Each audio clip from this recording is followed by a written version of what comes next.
શહેર પોલીસ તરફથી એવું અમને કહેવામાં આવ્યું કે ભાઈ આ સ્પીકર વગાડવાનું નહીં, તમારે આ કેસેટ વગાડવાની નથી, અને એ રીતે દબાણ લઈને અમારી કેસેટ અમને વગાડવાતા રોકવામાં આવી.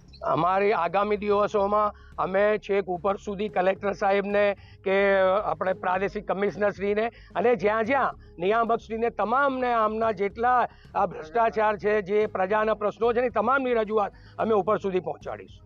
31/12 આ લોકોને 3 મહિના પૂરા થઈ ગયા છે, જ્યારે ઠરાવ 54 દિવસ પછી આજે બોર્ડમાં ઠરાવ લાવ્યા છે કે 45D મુજબ.